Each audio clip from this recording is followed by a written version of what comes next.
Hello students, maths लक्ष्य में आपका स्वागत है। आज हम 12th मैथ्स के चैप्टर अवकल समीकरण की एक्सरसाइज 9 की विविध प्रश्नावली का पार्ट 2 करेंगे। इस पार्ट 2 में हम इस पूरे चैप्टर को ख़त्म कर लेंगे। ये एक्सरसाइज ख़त्म हो जाएगी, चैप्टर ख़त्म हो जाएगा। सारी वीडियोज़ मैंने अपलोड कर दी हैं, यदि नहीं देखी हैं तो वो देख लें और अच्छे से इस चैप्टर को स्टडी कर लें। ओके, वीडियो को शुरू से लास्ट तक देखें। सारे क्वेश्चन मैंने हल कराए हैं, एक एक क्वेश्चन बहुत आसान तरीके से। चलिए शुरू कर लेते हैं। अवकल समीकरण दिया है 1 + e⁻²x dy + 1 + y² e⁻x dx बराबर 0, ये दिया है। विशिष्ट हल ज्ञात करना है और y और x की वैल्यू दी है। तो 1 + e⁻²x dy यही छोड़ दिए, इस पूरे को उठा के उधर ले गए। फिर इस dx को dy के नीचे ले गए। ठीक है, ऐसा मत करो, इसको ले जाओ। किसको? 1 + y² को। y के साथ dy के साथ y, तो x के साथ dx के साथ x। ओके, चलो इसको ले लो। e⁻x अपॉन, ये अपॉन में चला जाएगा और फिर इसको उठाओ, इधर ही लेके आ जाओ। तो ये हो जाएगा 1/1 + y² dy plus e⁻x upon 1 + e⁻²x dx equal to 0। दोनों काम हमने एक साथ कर लिए, इधर भी लेके आए और इंटीग्रल भी कर लिया। ठीक है, इसका देखो क्या हो जाएगा। तो ये तो बहुत आसान है, याद होगा आपके, tan 1y plus e⁻x upon 1 + e⁻²x। तो ये वैसे तो ये भी tan 1 + e⁻x बन जाएगा, बट बनेगा कैसे, इसको अलग से ले सकते हैं। हाँ, जब इंटीग्रल कर लिया है तो एक चीज़ ध्यान रखें, इसका इंटीग्रल हो चुका है तो बराबर में कांस्टेंट भी रखना पड़ेगा, ध्यान रखो। कांस्टेंट रख दिया, यही छोड़ के इसको उठा लो अब इतने को, e⁻x अपॉन 1 + e⁻²x dx में क्या करोगे, e⁻x के इक्वल टू t मान लेंगे। तो यहाँ से e⁻x dx equal to dt। Okay, देखो इसकी जगह dt आ जाएगा, तो ये हो जाएगा, आई भी कह सकते हैं इसको, आई या i1 कह लो इसको।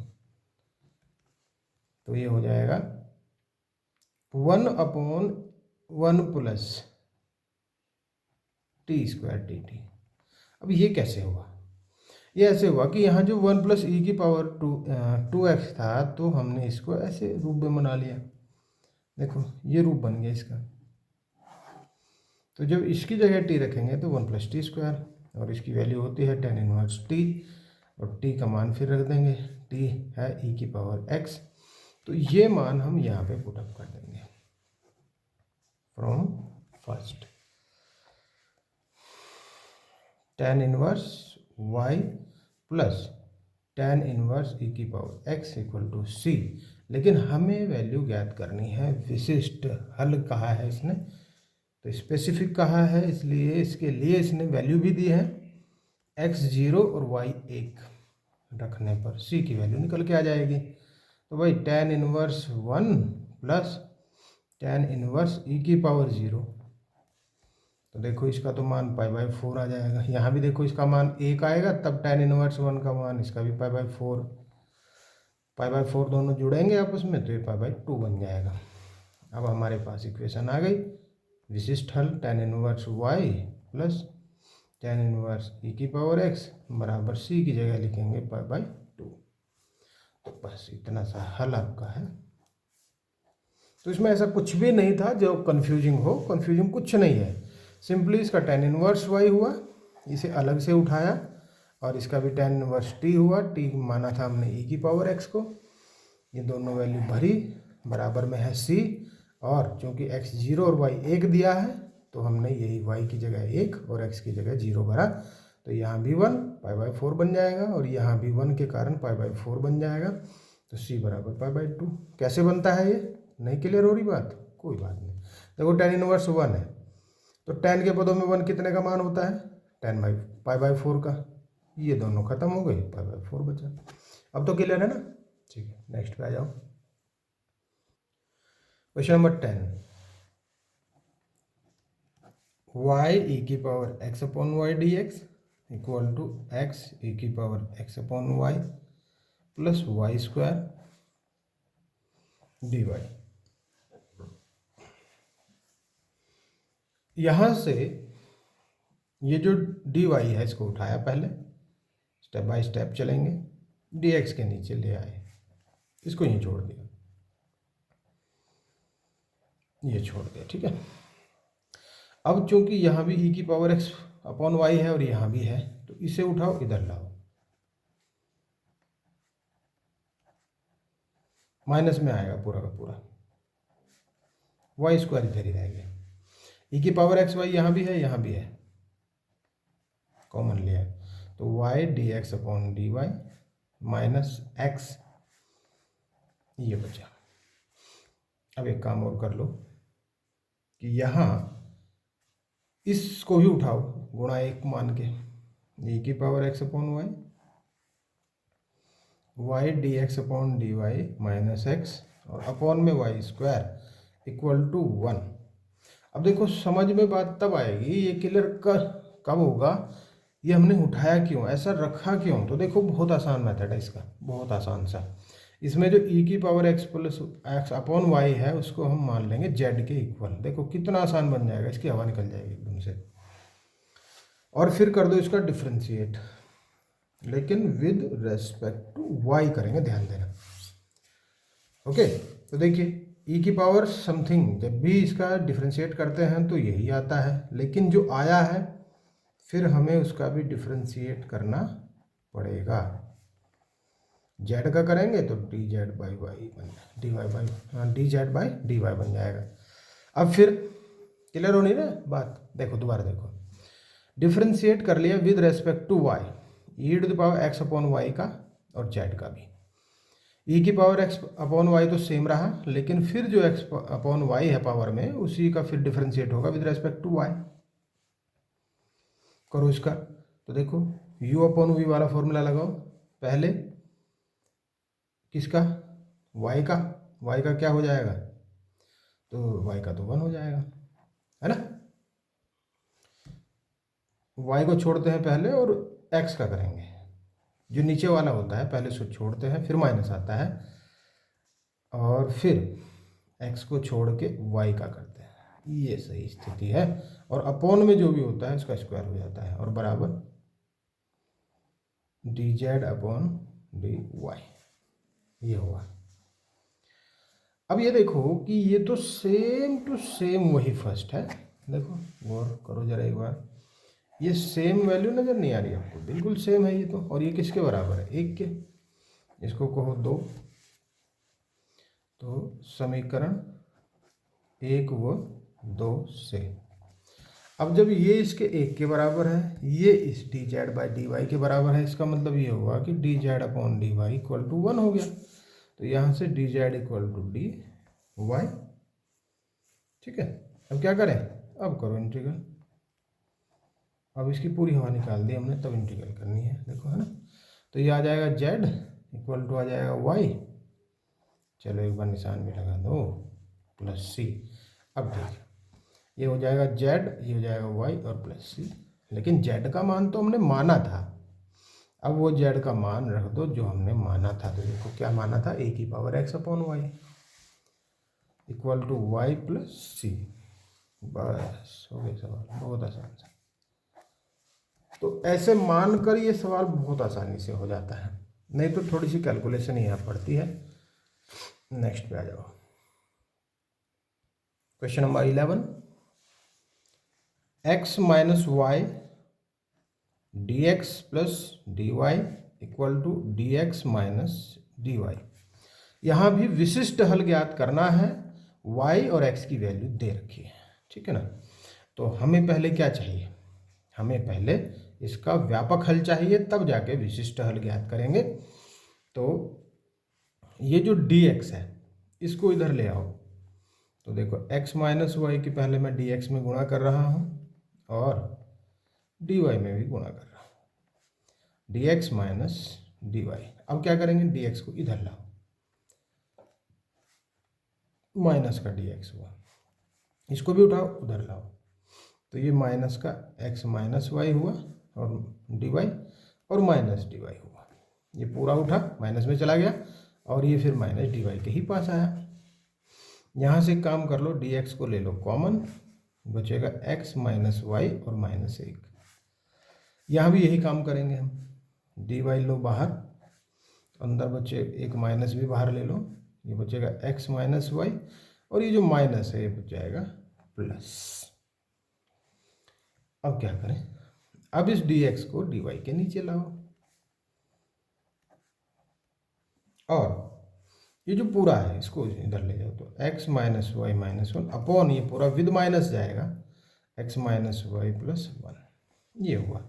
अगर इसे सीधे करके लिखना है तो इस प्रकार से इसको लिख सकते हैं। तो ये जो dy बाई dx है ये इस प्रकार से लाना आना चाहिए तुमसे, तब जाकर बात बनेगी। ठीक है, अब देखिए क्या करते हैं।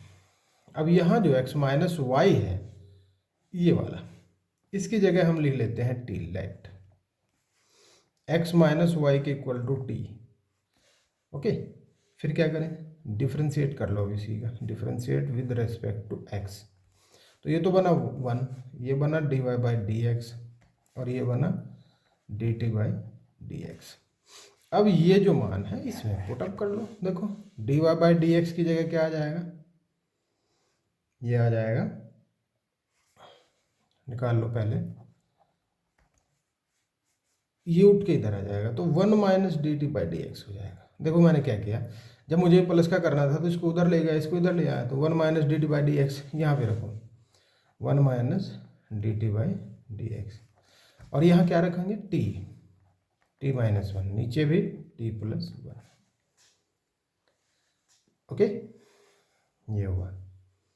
तो भाई dt बाई dx जो आएगा इसको इधर ले जाएंगे तो ये इधर जाएगा, तो ये 1 plus t minus 1 upon t plus 1 बन जाएगा।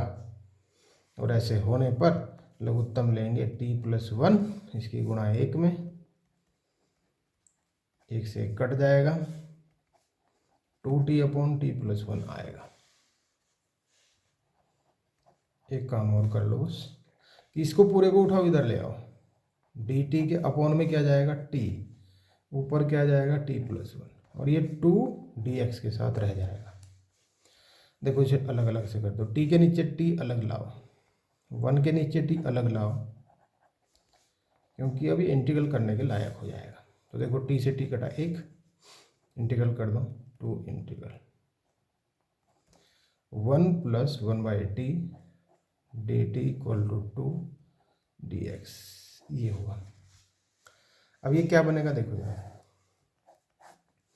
ये हो जाएगा t, 1 का करेंगे इंटीग्रल तो t, और 1 बाई टी का करेंगे तो log t, और यहाँ से हो जाएगा 2x और प्लस में कांस्टेंट।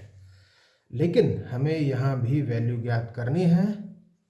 देखो पहले तो t का मान भर लो, t का मान भरेंगे क्या, x minus y, x minus y plus log x minus y बराबर 2x प्लस सी। अब x बराबर 0 और y बराबर -1 रख लो, जो कि उसने पूछा है। 0, ये माइनस से प्लस 1 हो जाएगा, -1 है ना, प्लस log 0 प्लस 1 बराबर 2 गुणा 0 प्लस सी। तो यहाँ से सी केवल 1 आ जाएगा और ये मान हम यहाँ रख देंगे इस समीकरण में। तो x minus y plus log x minus y बराबर 2x प्लस 1। ठीक है, तो भाई ये आ जाएगा। अगर इसे और सरल करना है तो एक काम कर लो, इसको दोनों को उठाओ उधर ले जाओ, log x माइनस वाई बराबर 2x में से 1 x गया, 1 x बचा, y भी उधर जाके प्लस हुआ और ये 1 तो खैर प्लस पहले से था। तो आपका जो आंसर बना वो बना log x माइनस वाई बराबर x प्लस वाई प्लस 1, है ना। थोड़ा भीड़ हो गई, समझ में तो आ रहा होगा ना। चलिए ठीक है, ओके। नेक्स्ट पे आ जाओ फिर। क्वेश्चन नंबर 12, ई की power -2 root x upon root x minus y by root x d x upon d y equal to 1। देखो इसे पूरे को उठाओ, इधर ले जाओ, तो ये यहाँ पे d y by d x हो जाएगा और ये पूरा का पूरा यहीं छूट जाएगा, ये होगा। देखो अब एक काम कर लो, इसको भी उठाओ, इधर ले जाओ, तो d y by d x plus y upon root x और इसको फिर यहीं छोड़ दिया। ठीक हो गया। अब इसको सीधा करके लिख दो। देखो d y by d x plus, इसको भी मैं तोड़ के लिख रहा हूँ ऐसे, बराबर सेम ई की power -2 root x upon root x. अब देखो कौन सा रूप बन गया ये, देखो कौन सा बना, ये बना रैखिक वाला, p y equal to q वाला। से तुलना कर लो बस, अब सीधे तुलना करने पर पी कितना 1 बाई रूट एक्स, क्यू कितना e की power -2 root x upon root x. फिर निकालना है हमें आई एफ इंटीग्रल फैक्टर, तो e to the power p d x e to the power 1 by root x d x, e की power ये हो जाएगा x की पावर -1/2, और जब इसका करेंगे तो ये आ जाएगा 2 रूट एक्स आ जाएगा ये। ओके, अब देखिए कैसे आएगा, इतना तो करना जानते हैं, बहुत सारा समाकलन सिखाया है मैंने, नई वीडियो देखे हैं तो उनको जरूर देख लें भाई, समाकलन जरूर आना चाहिए। ठीक है, ये हो गया। अब इसके बाद क्या करें, अब समीकरण बनाओ, व्यापक समीकरण। व्यापक के लिए क्या करते हैं कि y into I F equal to Q into I F plus D x plus C, y into ये आ गया e to the power 2 root X equal to Q की वैल्यू e की power -2 root x upon root x, और I F भी आया है e की पावर प्लस का 2 root x d x plus c, ये हुआ। अब देखो ये दोनों तो जुड़कर e की पावर 0 हो जाएगी, और ये रूट एक्स डी एक्स, देखो ये तो 1 हुआ, इसको ऊपर ले जाएंगे माइनस का प्लस सी, डायरेक्ट लिख दो 2 रूट एक्स, है ना। कैसे आता है, -1/2 प्लस 1 होगा पावर में, और अपॉन में भी -1/2 प्लस 1 होगा, तो तभी आ जाता है। ओके जी, लेकिन इसका हमें क्या करना है, इसका हमें हल ज्ञात करना है, बस इससे ज़्यादा तो चलना ही नहीं हो, तो वह सवाल हो गया, क्योंकि विशिष्ट हल ज्ञात नहीं करना, व्यापक हल ही ज्ञात करना था।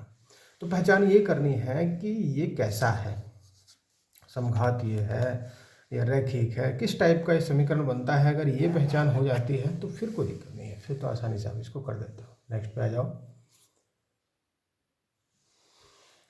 समीकरण दिया है dy by d x plus y cot x बराबर 4x कोसेक x।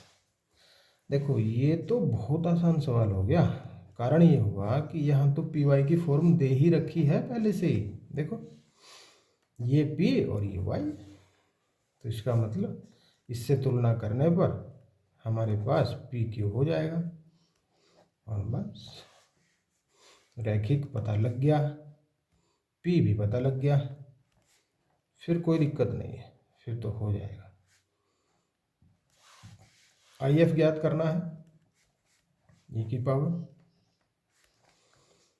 और ये है कोट एक्स डी एक्स, ये होता है log साइन एक्स। अब क्या करें, e की पावर log को हटा दो, साइन एक्स लिखा जाएगा बस सीधे सीधे, ये हो गया।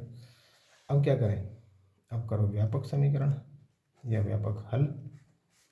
व्यापक हल के लिए कहते हैं y into I F integral factor equal to Q into integral factor d x plus C, y into sine x equal to Q की वैल्यू है 4x कोसेक एक्स, और ये आया है साइन एक्स,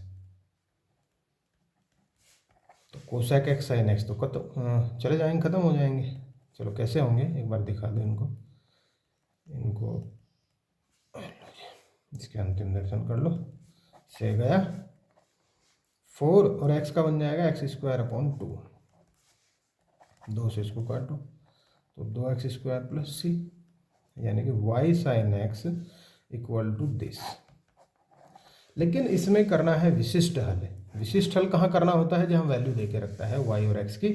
तो यहाँ पे y भरना है 0 तथा x बाई 2 भरना है, ये चीज़।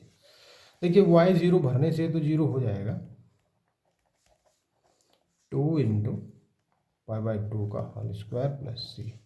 इधर तो हो गया 0 और ये हो गया पाई स्क्वायर बाई 2।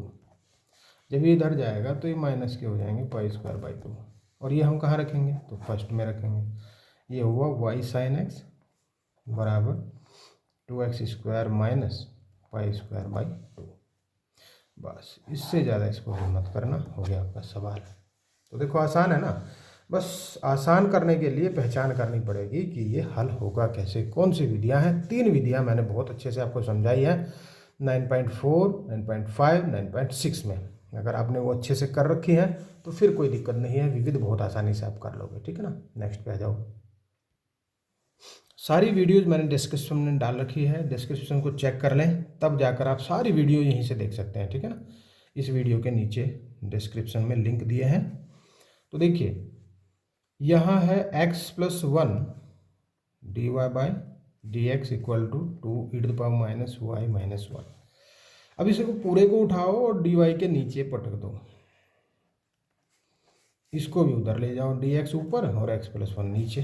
तो इसका तो हो गया काम, कोई दिक्कत नहीं। बट इसको थोड़ा सरल कर लो, dy बाई इसको लिख लो 2 अपॉन ई की पावर y बन जाएगा, क्योंकि माइनस पावर्स हैं तो प्लस पावर बनाने के लिए अपॉन में ले जाना पड़ता है, ध्यान है आपको।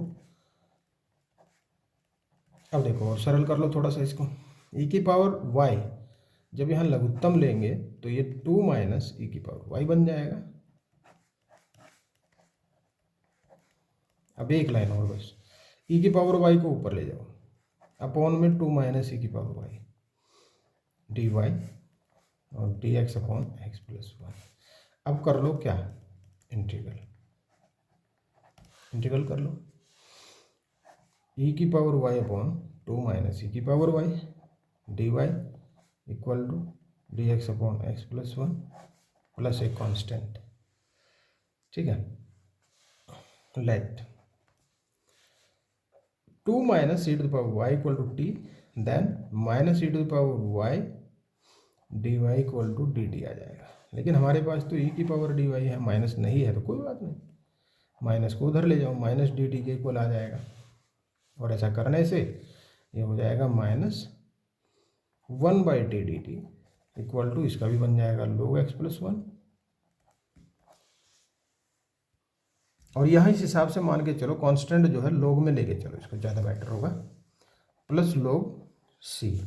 देखो ये माइनस log t आ गया, x प्लस 1 प्लस log, इसको जब इधर लाएंगे इसको, तो ये हो जाएगा minus log x plus 1 minus log t, t की वैल्यू भर रहा हूँ मैं 2 minus e to the power y equal to log c। एक काम करो, माइनस इसका उधर ले जाओ, तो ये हो जाएगा log x plus 1 plus log 2 minus e to the power y equal to minus log c। और माइनस log c को क्या लिख सकते हैं, log 1 बाई सी। इसे भी कंबाइंड कर लो, ये हो जाएगा x plus 1 into 2 minus e to the power y equal to log 1 by c. अब यहाँ से log हट जाएगा एंटी log लेने पर, ठीक है ना। चलिए हट जाएगा, तो फिर इसको कैसे करते हैं ध्यान से समझिए। देखिए ये हुआ log x plus 1 2 minus e to the power y equal to log 1 by c. क्या करेंगे, टेकिंग एंटी लॉग लो तो log हट जाएंगे, x plus 1 into 2 minus e to the power y equal to 1 by c. अब हमें इसका करना है विशिष्ट हल, तब x बराबर 0 रखना है और y बराबर भी 0 रखना है। यहाँ से c निकल जाएगा, 0 plus 1 2 minus e to the power 0, ये हुआ देखो 1 और ये हुआ 2 माइनस 1। तो यहाँ से 2 में से गया 1, 1/c 1 आएगा, तो c बराबर 1 आ जाएगा। ये भरो यहाँ पे x + 1 2 minus e to the power y equal to 1/1। तो ये हो जाएगा x + 1 2 minus e to the power y बराबर 1। तो जो विशिष्ट हल है वो आपके सामने है, और इसको इससे ज़्यादा हल कर सकते हैं क्या? चलो कर सकते हैं। ओके, इसको एक काम करो, यहाँ से उठाओ उधर ले जाओ। तो 2 माइनस e की पावर y बराबर 1/x + 1 आ गया। फिर एक काम कर लो, e की पावर y को तो उधर ले जाओ, प्लस का हो जाएगा, इसको इधर ले जाओ, ये माइनस का हो जाएगा। x + 1 लघुत्तम लेंगे, इसकी गुणा हो जाएगी, 2x + 2 - 1 बराबर e की पावर y। तो जो e की पावर y आया वो कितना आया देखो जरा, 2x + 1 बचेगा यहाँ, अपॉन में x + 1। e की पावर y का मान इतना है, तो इसका मतलब यहाँ से अगर इसके log की फॉर्म में रखें तो ये जो y है इसका मान log दिस आ जाएगा, 2x + 1 अपॉन x + 1। ठीक है, तो ये आपका आंसर बन जाएगा बस। तो भाई देखिए, यहाँ पर वैसे तो आंसर आ गया था, यहाँ ही इस फॉर्म में भी आंसर है, अगर log की फॉर्म में चाहिए तो फिर ये आंसर है, y = समथिंग है। ठीक है ना, तो बस ये चीज़ ध्यान रखें, जो आपको चाहिए वो आपको मिल गया। नेक्स्ट पे आ जाओ। देखो ध्यान से समझिए, किसी गांव की जनसंख्या की वृद्धि की दर किसी भी समय उस गांव के निवासियों की संख्या के समानुपाती है। यदि सन 1999 में गांव की जनसंख्या 20,000 थी, सन 2004 में 25,000 थी, तो ज्ञात कीजिए कि सन 2009 में गांव की जनसंख्या क्या होगी। यहाँ पे जो जनसंख्या की वृद्धि हो रही है वो किसके अकॉर्डिंग हो रही है? दर, मतलब किसकी दर? समय की दर। तो यहाँ पे मान लो, माना t समय पर गांव की जनसंख्या बराबर y, t समय पर मान लिया हमने y। तो ये जो y है ये t के अकॉर्डिंग चेंज हो रहा है। ठीक है, तो y किसके अनुक्रमानुपाती हो गया? t के, यानी dy/dt के, ये समझ लो सीधे सीधे। तो यहाँ से हम क्या करेंगे, इसकी अनुक्रम की जगह क्या करेंगे, बराबर k y कर लो, k मान लिया कांस्टेंट। अच्छा, फिर क्या करें, देखो यही चीज़ है बस, इसमें मेन कुछ नहीं, और बाकी सब तो होता चला जाएगा, बहुत आसान है ये। डी वाई के अपॉन में y ले लो और वो k dt हो गया। फिर कर दो इसका इंटीग्रल, कर दो dy/y और ये k dt, ये हो गया log y और ये हो गया kt और प्लस हो गया कांस्टेंट। ओके, और ये समीकरण बन गया आपकी 1। अब देखिए, जब